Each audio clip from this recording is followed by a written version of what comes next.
Have you called the police yet? SWAT team. National security's on the way. Don't tell me you've called Scotland Yard and FBI too. Well, actually...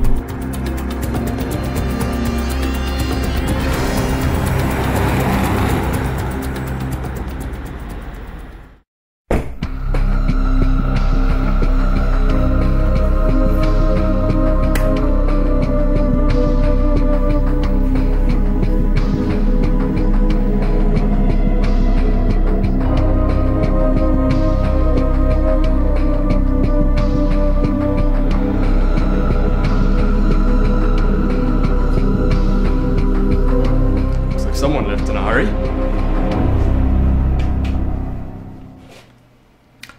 She left in a hurry.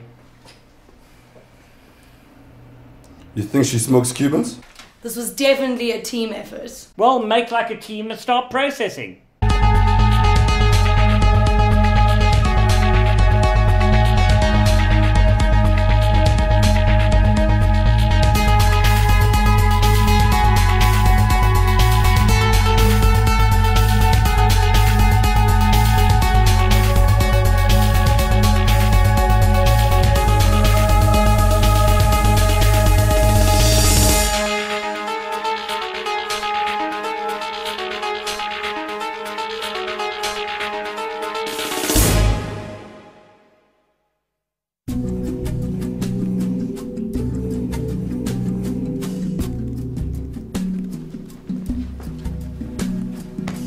Whispering or shouting? Who, boss? The evidence. Singing like a canary. I have a hard drive ID. Show me.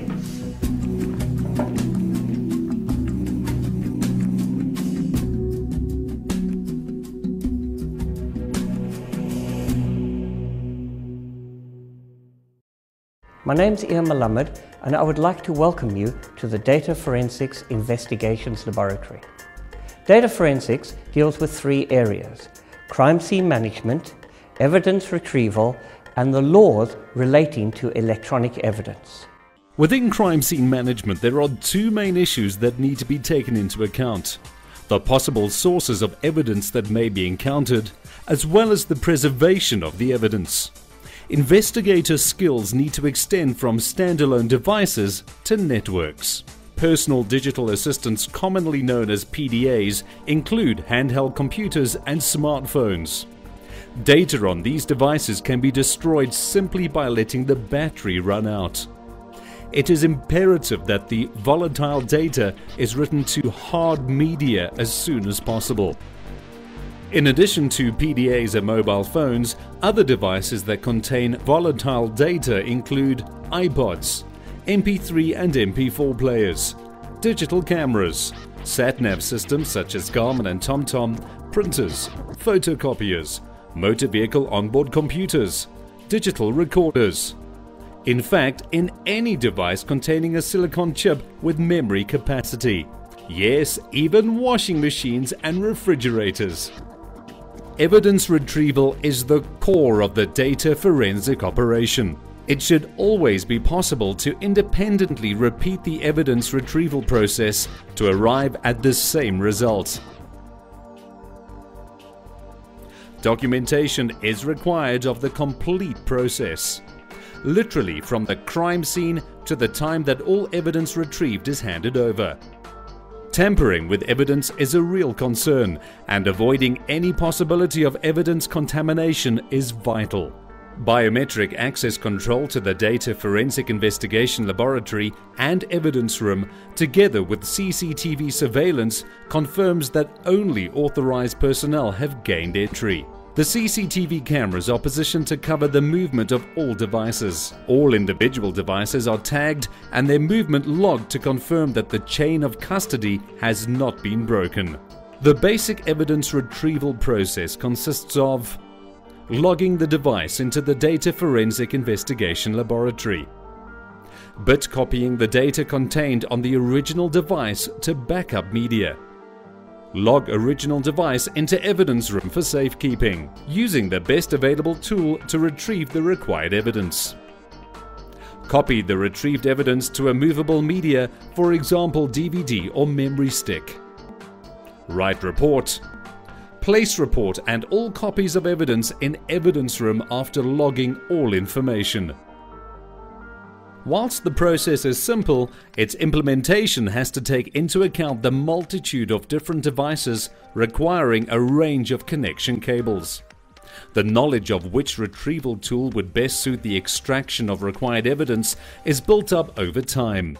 The skilled report writer has the ability to write a technically accurate report that can be easily understood by the non-specialist. Searching for the truth is the objective of all investigations. The regular release of new gadgets and storage devices challenges the most experienced investigator. Keeping up to date with the latest release of viruses, trojans and worms is a must for all data forensic investigators. Malicious computer programs can change data automatically and influence evidence findings. In the world of electronic data investigations, searching for the truth is a monumental task requiring absolute dedication to processes and procedures, as well as an in-depth understanding of the factors that can influence the integrity of data. As the former Interpol representative for computer crime for Africa, experience shows that investigating a commercial crime today will always include an electronic element. The dramatization of the first clip demonstrates that a crime scene includes numerous different pieces of evidence. Each item adds to the investigator's knowledge of how the crime was committed. Collection and labeling of evidence must be appropriate to the items being removed from the crime scene. The second clip reinforces the need to conform to a planned process. Investigating computer crimes requires the same standard of adherence to chain of evidence requirements. In view of the number of different devices that hold electronic evidence, data removal must be carried out in such a manner as to preserve evidence integrity and authenticity. As it often takes years to bring a case to court, preservation of evidence requires careful consideration. Battery-powered devices, such as credit card skimmers, will lose all data once the battery runs out of power. The laws relating to electronic evidence have been enhanced in many jurisdictions. By extending the legal definition of writing to include electronic messages, computerized evidence becomes admissible in court. International treaties have increased cooperation between countries in the fight against borderless cybercrimes. Global arrests of kiddie porn syndicate members provide practical proof of the success of these treaties. Change in our electronic world is constant. Skills development, our weapon to combat cybercrime.